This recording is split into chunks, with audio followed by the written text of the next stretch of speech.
Orthodoxie, une émission proposée par Alexis Chrysostalis. Chers amis, c'est un voyage spirituel en Grèce, la Grèce orthodoxe, que nous vous proposons aujourd'hui en compagnie d'Alain Durel, auteur d'un ouvrage intitulé « L'archipel des saints » qui vient de paraître chez Albin Michel. Alain Durel, vous avez déjà écrit un livre sur le mont Athos, communauté monastique en Grèce du Nord. Cette fois-ci, vous amenez vos lecteurs à différents lieux de la Grèce actuelle liés à la foi orthodoxe. Comment ce récit est-il né ? Écoutez, effectivement, j'avais écrit même, non seulement un, mais même 2 livres sur le mont Athos, qui étaient liés au séjour que j'y avais effectué. Et je m'étais dit que l'orthodoxie, la spiritualité orthodoxe n'était pas liée seulement au mont Athos. Des lectrices m'avaient fait le reproche qu'elles ne pouvaient pas aller au mont Athos, alors j'ai voulu leur répondre d'une manière sympathique en leur disant qu'il y avait une multitude d'endroits extraordinaires, d'une richesse spirituelle très très grande en Grèce, en dehors du mont Athos. Donc ça, c'est la première raison. Ensuite, c'est aussi le fruit de très très nombreux voyages que j'ai effectués en Grèce, sur les îles notamment, mais pas seulement. Et puis, c'est aussi pour réparer une injustice, parce que quand je parle avec des amis en France de la Grèce, évidemment, ils ont toujours l'image de l'Antiquité grecque.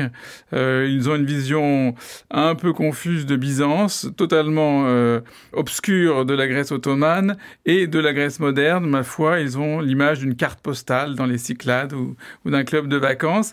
Et il y a, en quelque sorte, quasiment 2000 ans d'oubli et une sorte de Grèce oubliée. Et donc j'ai voulu parler de cette Grèce, j'ai voulu parler de ce réservoir, de cette fontaine jaillissante de spiritualité que constitue la Grèce moderne.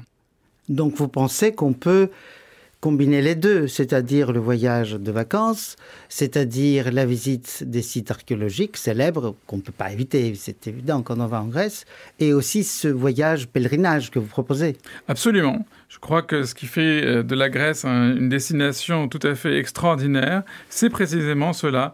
Il y a le soleil et il y a aussi un mystère caché dans la lumière, comme disait le poète Odysseas Elitis. Il y a ces trésors de l'Antiquité grecque et qui sont absolument partout. Vous ne pouvez pas faire un pas en Grèce sans être en rapport avec l'Antiquité, avec la mythologie. Et puis, il y a aussi cette Grèce moins bien connue et qui est pourtant omniprésente, qui est celle de l'orthodoxie. Je voudrais qu'on dise aussi 2 mots sur la forme de ce livre qui est écrit comme un récit de voyage. Évidemment, il y a des arrêts à des endroits qui sont merveilleux, déjà par la nature, mais aussi sanctifiés, si je puis dire en quelque sorte, par la présence d'un personnage qui a joué un rôle important dans l'histoire de la Grèce orthodoxe, plus ou moins contemporaine d'ailleurs, parce que la plupart des personnages sont assez proches de nous dans le temps. Alors pourquoi ces formes de récits de voyage ? Alors, c'est une forme que j'avais déjà, en quelque sorte, élaborée avec la Presqu'île interdite, donc ce livre sur le mont Athos. Il me semble que c'est une manière d'aborder la question un petit peu moins conventionnelle, un petit peu moins hiératique, si vous voulez, un peu moins classique que dans certains traités de théologie ou des formes un peu académiques qui nous parlent de l'orthodoxie. J'ai voulu aller chercher le lecteur, le prendre par la main, vraiment le conduire dans un voyage sur la mer Égée. Je pense que c'est un style effectivement original dans ce sens parce qu'il y a une part d'autobiographie comme dans tout récit de voyage, mais c'est aussi l'occasion, je dirais d'une manière plus charnelle de rencontrer la Grèce à travers l'évocation non seulement des personnages, évidemment, des formes de sainteté, mais aussi, comme vous l'avez dit tout à l'heure, les lieux, la beauté, la sensibilité. On ne peut pas comprendre la spiritualité grecque si véritablement on ne la sent pas, on ne la touche pas. Il y a quelque chose de charnel dans la Grèce. Nous allons maintenant essayer de visiter en votre compagnie quelques-uns au moins de ces lieux et surtout de nous approcher de quelques-uns de ces personnages. Toute une première partie dans votre ouvrage où on a une série de noms. Alors déjà, on voit qu'il y a des noms qui sont plus ou moins connus et puis il y a la Vierge, évidemment. Vous parlez de l'île de Tinos. On ne peut que commencer par ça puisque Tinos, qui est un peu l'équivalent de Lourdes pour la Grèce, si vous voulez dire 2 mots de ça, c'est l'histoire de la découverte d'une icône. Elle est assez récente, mais évidemment, elle exprime là toute la piété du peuple grec envers la Mère de Dieu. Tout à fait, oui. Alors, ce qui est extraordinaire avec cette histoire, qui est tout à fait authentique, c'est que nous avons vraiment un point de rencontre entre la spiritualité orthodoxe, la tradition hellénique et, je dirais, l'histoire grecque. Parce que cette découverte, donc c'est cette sainte Pélagia qui était au couvent de Kekrovounio sur l'île de Tinos, une petite île des Cyclades, eh bien cette sorte de Bernadette, si vous voulez, grecque, a eu une révélation.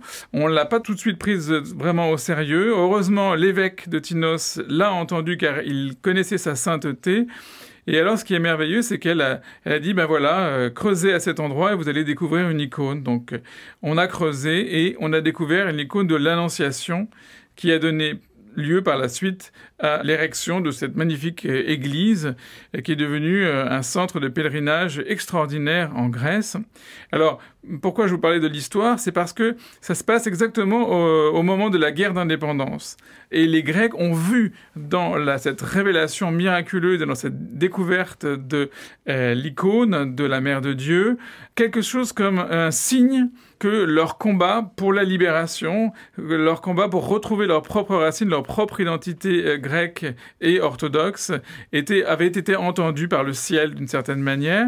C'est pourquoi les grands révolutionnaires comme Canaris Miaoulis ou le célèbre Kolokotronis sont tous venus à Tinos, et Tinos est devenu en quelque sorte une sorte de base, si j'ose dire, de foyer, de rayonnement non seulement spirituel mais aussi politique, où l'idée même de liberté spirituelle et liberté politique se sont rencontrées dans l'histoire grecque. C'était pas la première fois, mais c'était vraiment un moment très important pour les Grecs. Nous allons continuer ce voyage, et cette fois-ci, on va prendre des personnages, par exemple, c'est Arsène de Cappadoce, un personnage important qui vient de l'Asie mineure. C'est aussi les liens avec le passé, ce passé byzantin et post-byzantin qu'on voit à travers lui, et puis cette figure extraordinaire. Vous intitulez ce chapitre « Arsène de Cappadoce, le nouveau Moïse ». Qu'en est-il, en fait? Alors, je l'appelle le nouveau Moïse parce que saint Arsène de Cappadoce a vraiment conduit son peuple comme Moïse. Moïse qui a fait sortir son peuple d'Égypte, lui a fait traverser la mer Rouge pour l'amener vers la terre promise. Eh bien, saint Arsène de Cappadoce, dont je parle, a été pour son peuple véritablement une figure de ce type. Alors, si vous permettez, je vous propose de lire un petit passage le concernant. Les musulmans l'appelaient Hadjifendis, qualificatif qu'ils donnaient à leurs grands pèlerins. Tous les 10 ans, en effet, Arsène avait coutume de faire le pèlerinage en Terre Sainte pieds nus. Il n'acceptait jamais le moindre don pour ses prières et guérisons, disant « Notre foi n'est pas à vendre ». Humble prêtre de Dieu, il fut pendant toute sa vie le protecteur paternel de la population locale. Non content d'enseigner à ses ouailles les rudiments de la culture grecque, interdite par les autorités ottomanes, il donnait aux Grecs opprimés un exemple vivant de la grandeur et de la dignité chrétienne. Plus que toute parole ou tout enseignement, il rendait Dieu présent au monde par son existence même, se faisant ainsi source abondante de grâce, non seulement au profit des Grecs, mais aussi des Turcs. Il faut insister sur ce point. Arsène ne se souciait ni de l'origine ni de la religion des personnes qui se présentaient à lui avec confiance, mais cherchait seulement la prière appropriée à leur cas. Et s'il ne la trouvait pas dans l'Eucologe, le livre des prières byzantines, il prenait un psaume, lisait un passage de l'Évangile, ou se contentait de poser l'évangéliaire sur la tête du malade. Les miracles du père Arsène étaient devenus une chose si naturelle qu'il n'y avait pas d'autre médecin à Pharassa. Voilà, donc Arsène, il est à la fois celui qui transmet la culture grecque, donc il est professeur, il est à la fois évidemment le prêtre, mais il est aussi le médecin du village et d'une certaine manière le chef politique du village, puisque au moment de la grande catastrophe, il va guider son peuple vers la Grèce continentale. Et saint Arsène alors, pourquoi? Pourquoi on a fait de lui, on a vu en lui un saint? Alors, je crois que les témoignages le concernant, déjà des gens d'Asie mineure, sont innombrables. Puis, quand il est arrivé en Grèce, évidemment, on a découvert en lui une figure de sainteté extraordinaire. Quand il est mort, il y a eu de nombreux miracles qui ont eu lieu. Et surtout, il faut dire que mon rapport avec saint Arsène de Cappadoce passe une fois de plus par le mont Athos, puisque en fait son filleul est le père Paisios, le célèbre père Paisios du mont Athos, qui a écrit une biographie de son parrain, saint Arsène de Cappadoce, qui d'ailleurs a été traduite en français. Tout à fait, et que nous avions présenté il y a quelques années au moment de sa parution. Alors, on va maintenant faire une pause dans la prière et nous sommes dans un monastère grec, un monastère de Monial. C'est en Grèce du Nord, les Moniales donc du monastère de l'Annonciation à Ormilia en Chalcidique, qui est une dépendance du monastère de Simonos Petra du mont Athos.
Après cet extrait de la liturgie chanté par les Moniales du monastère de l'Annonciation d'Ormilia en Chalcidique, en Grèce du Nord, on revient à notre conversation avec Alain Durel sur son livre L'Archipel des Saints. Nous sommes donc en Grèce. Nous avons parlé de la Vierge, la présence de la Vierge, ça c'est la Grèce entière, je dirais, lui est dédiée, en tout cas la presqu'île interdite, le mont Athos. On a parlé de l'île de Tinos. C'est Arsène de Cappadoce, donc ce saint qui vient de l'Asie mineure. Un autre saint très aimé à Athènes en particulier, Nicolas Planas. Oui, alors c'est un saint qui est très touchant, il est quasiment inconnu en Occident, donc là aussi j'ai voulu quand même corriger cette erreur incroyable, car c'est un très grand saint. Ce qui est beau chez lui, c'est que il fait un peu mentir l'idée selon laquelle la tradition orthodoxe serait exclusivement le fait d'ermites ou de moines retirés, notamment au mont Athos ou au Météore. On a cette idée dans l'orthodoxie qu'au fond, c'est une religion d'ermites, d'ascètes qui vivent en dehors du monde. Eh bien, Nicolas Planas, comme beaucoup d'autres figures d'ailleurs, dont je parle dans mon livre, c'est un petit prêtre, un pauvre petit prêtre, inculte quasiment. C'est un moine qui ne savait presque pas lire. D'ailleurs, le célèbre écrivain Alexandre Papadiamandis dit qu'il commettait souvent des erreurs, mais que, alors même qu'on aurait dû en rire, tout le monde était touché de componction et tout le monde était touché par la grâce qui se dégageait de ce petit homme qui a voulu mener la vie des ascètes, mais au cœur d'Athènes. Et alors, il est vraiment touchant parce que c'est, je dirais, sa caractéristique principale, au fond, c'est l'homme de la mémoire. C'est l'homme qui se souvient des vivants et des morts. C'est l'homme qui se promène avec des milliers de petits morceaux de papier soigneusement mis en paquet, comportant tous les noms de toutes les personnes pour lesquelles il doit prier. C'est un homme qui, pour quelques drachmes, va célébrer des offices pendant 6 ou 7 heures. Et c'est un homme qui marche pieds nus. C'est un homme qui ne garde quasiment pas l'argent qu'on lui donne. Ou si il le garde, c'est pour doter des pauvres filles ou pour aider les orphelines. C'est vraiment la figure du saint qui est extrêmement, extrêmement touchante. On disait qu'il lui était impossible de se faire des ennemis. Il n'avait pas d'ennemis. Il pardonnait même à ceux qui le volaient et il trouvait des excuses à ceux qui le calomniaient. Donc c'est une figure très très très belle d'innocence, de pureté, de sainteté. Et pour vous dire une petite anecdote, nous avons rencontré un fidèle grec à Athènes qui nous en a parlé. Et il s'arrêtait dans son discours parce qu'il pleurait quand il nous parlait de Papa Planas. Vous voyez, il n'arrivait même pas à parler de Papa Planas tellement son émotion était grande. Donc c'est une figure très attachante de la Grèce moderne. Merci, et comme vous dites, une figure très attachante de l'Athènes moderne, de oui, la ville d'Athènes. Il est particulièrement apprécié dans Athènes parce qu'il a vraiment rendu son témoignage en pleine ville, ce qui est, comme vous le dites, rare. On va peut-être aller cette fois-ci dans une île, celle de Patmos, célèbre par son monastère évidemment de Saint Jean le théologien, célèbre parce que c'est là où le saint aurait reçu le message de l'Apocalypse. Mais aussi, on voit que cette présence sainte se perpétue dans le temps et avec ce père Amphilochios Makris, extrêmement vénéré toujours. Il suffit de faire un voyage à Patmos pour voir à quel point son témoignage reste vivant. Alors c'est bien de dire quelques mots et de lui rendre hommage. Tout à fait. C'est un personnage qui a traversé le XXe siècle. Donc, ce qui est beau aussi chez lui, c'est que c'est un simple moine, mais qui avait quand même des capacités intellectuelles, je dirais, plus grandes que Papa Planas. Et ce qui est amusant chez lui, c'est cette humilité aussi extraordinaire, puisque quand on a voulu le faire prêtre, il s'est quasiment enfui. Il est allé sur les lieux saints, en Terre Sainte, mais finalement, sa communauté, en quelque sorte, l'a rattrapé. Pour le punir, on l'a fait vivre avec un ermite, mais c'était une punition tout à fait agréable pour lui, car il n'aspirait au fond qu'à la vie spirituelle. C'est un homme qu'on a envoyé au mont Athos justement pour apprendre différentes formes d'artisanat, mais qui est revenu avec la prière du cœur. Et c'est un homme qui s'est révélé surtout un extraordinaire père spirituel dans sa vie. C'est lui qui a fondé le célèbre couvent de l'Annonciation, donc petit couvent féminin qui est derrière le grand couvent sur l'île de Patmos. C'est un homme de prière. Alors, ce qui est formidable, c'est que c'est un homme de prière et d'action. Et je dirais que c'est un homme d'action juste, parce que c'est un homme de prière profonde. Il a dû négocier avec l'Italie fasciste, il a dû négocier avec les nazis, il a traversé des périodes extrêmement douloureuses, et il a toujours réussi à tenir tête, à maintenir la vie monastique et la vie spirituelle. Alors, c'était un homme d'une grande profondeur spirituelle. Si vous permettez, je voudrais juste citer un extrait de son enseignement. Très original sur certains points. Il n'existe pas de meilleur moyen de se purifier et de se sanctifier que la prière mentale. Les psaumes sont très bons, mais nous les chantons pour attirer et émouvoir le monde. Nous devons parler secrètement à l'oreille du roi. Ceux qui psalmodient ressemblent à des personnes qui se trouveraient à l'extérieur du palais royal et qui chanteraient différents cantiques pour lui exprimer leur ferveur. Le roi en serait effectivement reconnaissant, puisque cela aurait été fait à son intention. Mais il est bien plus attentif à ceux de ses courtisans mystiques qui lui parlent à l'oreille. Et donc à travers cette citation, il y a toute cette prière mentale. Donc, ce qui est magnifique, c'est que chez lui, la dimension mystique est quelque chose qui est au cœur d'une vie, qui a aussi une dimension pastorale. Donc, il a beau être à Patmos, il a beau être dans un monastère, c'est aussi un homme qui est en contact permanent avec le monde et qui transmet cette expérience spirituelle. Comment terminer ce parcours de saint moderne, si je puis dire, sans parler de Saint-Nectaire? Il faut un mot sur ce saint. L'île d'Égine est célèbre pour cela aussi, pas seulement pour ses antiquités. Des milliers de gens qui viennent vénérer le lieu où il a habité, même si maintenant on a construit une énorme cathédrale plus bas. Peut-être quelques mots sur lui. Saint-Nectaire, évidemment, c'est une figure extraordinaire, peut-être un petit peu plus connue en Occident, quoique c'est un saint qui a une dévotion vraiment extraordinaire dans toute l'orthodoxie, puisque j'ai été surpris moi-même, je l'ignorais, de constater que les Russes vénéraient Saint-Nectaire d'Égine. C'est un saint qui a subi une sorte d'humiliation extraordinaire dans sa vie, puisqu'il était donc, c'est un saint grec, mais qui a été envoyé en Égypte, et qui est devenu évêque, et qui a été calomnié pour des histoires, comme dirait René Girard, de rivalité mimétique. Et donc, il a dû se retirer, il a été bafoué, calomnié, humilié. Et c'est à partir de cette expérience de l'humiliation qu'il a découvert une humilité extraordinaire. Et dernière chose qu'on peut dire de lui, c'est que c'est un poète extraordinaire, un chantre magnifique, auquel on doit notamment le célèbre hymne Aigni Parthené, puisque cet hymne est à nouveau dédié à la Vierge Marie. Voilà, on revient toujours à la Vierge Marie, finalement. On peut toujours donc aller vénérer ses reliques aussi, dans l'île d'Égine, tout près d'Athènes. C'est un voyage qu'on peut faire dans la journée et qui est merveilleux pour diverses raisons. Une considération générale, peut-être pour terminer, trouvez-vous qu'il y a des traits, il y a des traits personnels évidemment dans chacun de ces personnages, mais est-ce qu'il y a des traits un peu plus généraux qui parcourent un tout petit peu l'ensemble de ces saints? Écoutez, je pense que la dominante, la caractéristique de tous ces saints, c'est l'humilité, me semble-t-il. Alors évidemment, dans l'orthodoxie, nous avons une spiritualité très personnaliste. Chacun de ces saints est extraordinaire, il est unique, il a un caractère irremplaçable. Mais néanmoins, c'est vrai que si on doit chercher une constante, je dirais que c'est l'humilité. Tous ces saints sont d'une très grande humilité. Ce sont des pauvres, ce sont des gens qui ont mis en pratique vraiment l'évangile. Donc, bienheureux les pauvres en esprit, car le royaume des dieux est à eux. Je crois que cette parole leur convient parfaitement.